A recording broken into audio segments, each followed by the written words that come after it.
ఓం శ్రీ గురుభ్యో నమ. శాంతాకారం భుజగశేనం పద్మనాభం సురేశం విశ్వాకారం గగనదృశం నీలవర్ణం శుభాంగం లక్ష్మీకాంతం కమలనయనం యోగిరుధ్యానగమ్యం వందే విష్ణుం భవభయహరం సర్వలోకైకనాథం. మన సనాతన ధర్మంలో ప్రతి తిథికి ప్రతి పండుగకు కూడా ఒక ప్రత్యేకమైన విశిష్టత ఉంటుంది. అలాంటి పవిత్రమైన తిథులలో నిర్జల ఏకాదశి అత్యంత మహిమాన్వితమైనది. ఇది జ్యేష్ఠ మాసంలో శుక్లపక్ష ఏకాదశి నాడు వస్తుంది. ఈ ఏడాది జూన్ 25వ తేదీన నిర్జల ఏకాదశిగా పంచాంగం మనకు సూచిస్తుంది. ఈ ఏకాదశిని భీమ ఏకాదశి అని కూడా పిలుస్తుంటారు.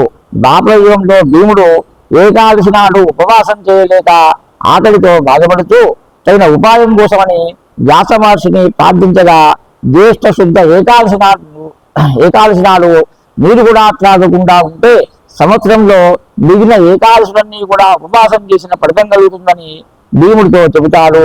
ఆ మహర్షి చెప్పిన విధంగా ఏడాదికి ఒకరోజు ఈ వ్రతాన్ని ఆచరించి 24 ఏకాదశుల ఉపవాస ఫలితాన్ని పొందాడు ఆ భీముడు.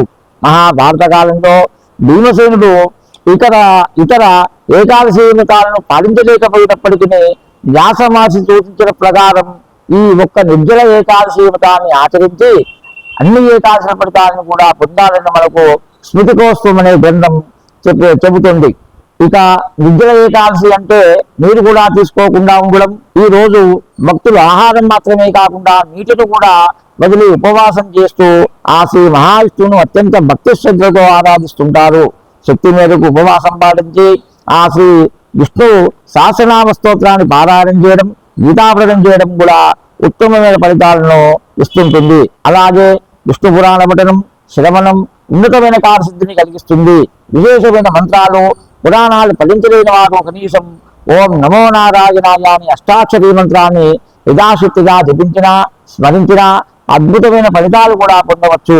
మన పురాణాల ప్రకారం నిర్జల ఏకాదశి వ్రతాన్ని ఆచరించిన వారికి పాప విమోచనం కలిగి పుణ్యఫలం ప్రాప్తిస్తుంది.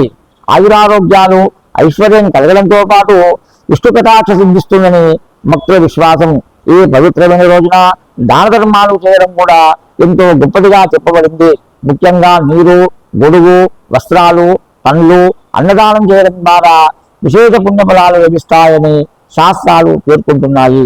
ఈ వీడియో మీకు నచ్చినట్లయితే ఒక లైక్ కొట్టి మీ అభిప్రాయాన్ని కామెంట్ రూపంలో తెలియచేయండి. ఇలాంటి ఆధ్యాత్మిక వీడియోల కోసం జ్ఞాననిధి భక్తి ఛానల్ను సబ్స్క్రైబ్ చేసుకోండి. ధన్యవాదాలు.